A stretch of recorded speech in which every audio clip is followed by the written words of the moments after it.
Topping today's news, the Prime Minister and Deputy Prime Minister reacts to the TUC's industrial action. Members return to the House of Assembly minus the opposition. The battle over Bahama continues as Ismailian makes his next move.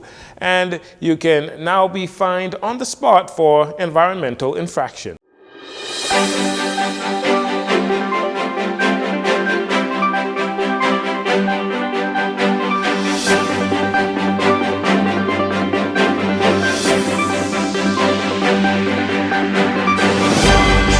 This is your Jcn Evening News. I'm Jarino Saunders. Thank you so much for joining us. Following industrial action by several unions under the Trade Union Congress, the TUC, here on New Providence and Grand Bahama on Monday and Tuesday, today, outside the House of Assembly, Prime Minister Philip Davis reacted to the industrial action and its impact. Thank God the impact that I thought it would have wasn't there.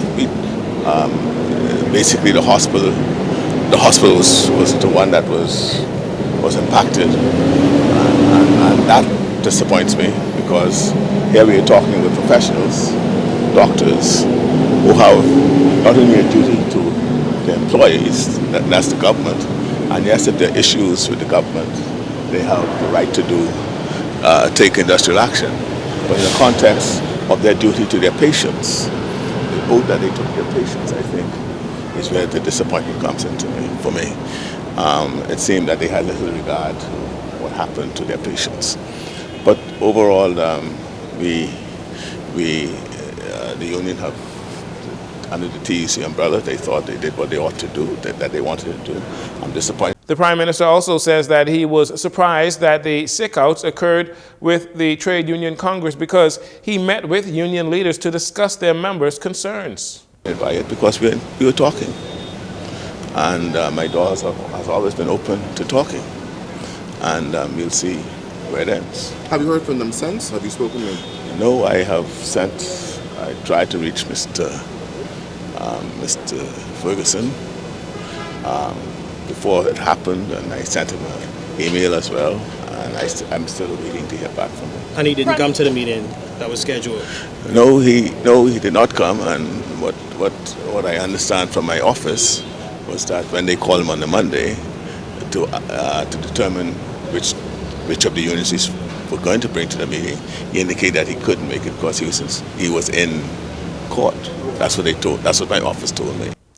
In light of the industrial action taken by the Trade Union Congress and its adverse impact on a number of government agencies and sectors, employees in the public health care sector and other sectors impacted were slapped with a Supreme Court injunction on Tuesday, forcing them back to the job today. Asked about the impact of the industrial action on Bahamas Air Navigation Services Authority and the air traffic controllers, Deputy Prime Minister, the Minister of Tourism, Investments and Aviation, Chester Cooper, confirmed that there were disruptions, but he is happy to report that those workers returned this morning. I think any impact on the major gateway is unfortunate. We are a tourist destination and we are an archipelago, and there was unfortunately some impact. I commend the management of Banza and the contingency team for having done a commendable job in keeping the traffic moving. There was some disruption to general aviation, and I can safely say that on the commercial side, things went fairly well. I can also report that the air traffic controllers are back to work today, in line with the court order. Minister Cooper also says they will continue to work with the Air Traffic Controllers Union with hopes to avoid future concerns not being addressed.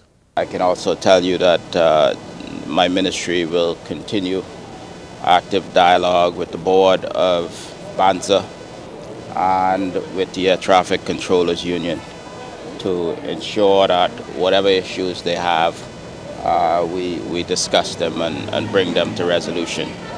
My understanding of what occurred was that this wasn't about the Air Traffic Controllers or the Air Traffic Controllers Union, but rather they were standing in what they call solidarity with their umbrella union. And notwithstanding, we are where we are, and we are committed to continuing harmonious relationship between the government and unions. In recent times, both the Bahamas air flight attendants and air traffic controllers engaged in industrial action. When members of the House of Assembly returned to Parliament this morning following the holidays, the brief session lasted just over 10 minutes, with Prime Minister Philip Davis laying 6 documents related to financial matters. Clay Sweeting, the Minister of Public Works and Family Island Affairs, laid 6 documents related to local government and Family Island building regulations. Keith Bell, the Minister of Housing and Urban Renewal, laid on the floor the Urban Renewal Authority Act 2024, and the Minister of National Security, Wayne Munro, laid 5 documents related to the Supreme Court Criminal Case Amendments Rules 2024.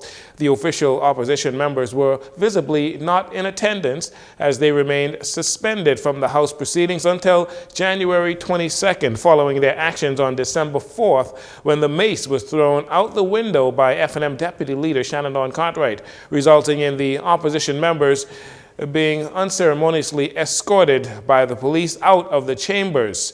The only opposition member allowed to attend today's proceedings was the Member of Parliament for Killarney, former Prime Minister Dr. Hubert Minnis, but he too did not attend. While on his feet, Minister Munro suggested that Minnis did not attend the first session of the House of Assembly for the year in a show of solidarity for his fellow F&M MPs. The House will meet again next Wednesday, January 22nd at 10 a.m. Tragedy striking late Tuesday afternoon as police were called to the scene of an apparent suicide. Police say the body of an elderly man was discovered at a home on Genie Street off Robinson Road, hanging from the ceiling with no signs of life. There have been 2 suicide attempts already recorded this year. However, this marks the first successful suicide for 2025. Investigations continue into this incident. Meanwhile, police on San Salvador are investigating the circumstances surrounding the suspicious death of a 49-year-old male on Tuesday. According to initial reports, the male was found unresponsive at a residence in Long Bay and taken to the local clinic in a private vehicle around 9:30 p.m. Despite medical efforts, he was pronounced dead by the local doctor. An autopsy is scheduled to determine the exact cause of death. We are told there might be some additional developments in this case. We'll let you know as soon as they are available. And finally, in this segment, Sarkis Ismailian on Tuesday pledged to safeguard hundreds of Bahamian jobs as he urged the Supreme Court to permit the winding up of a company that owns 2 Nassau hotels. Bahamas' original developer said his attorneys have petitioned the Bahamian courts to appoint KPMG accounting firm as liquidators for the China Construction America Bahamas, the corporate entity that acts as the immediate parent company for the British Colonial Hilton and Margaritaville hotels.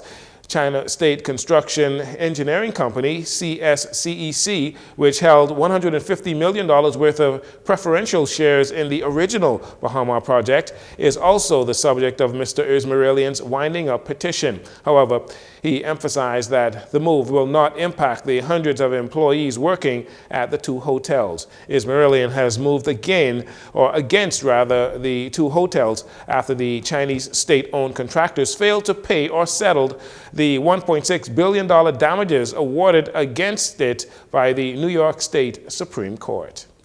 You're listening to JCN News. We'll take a break here. We'll be right back following these commercials.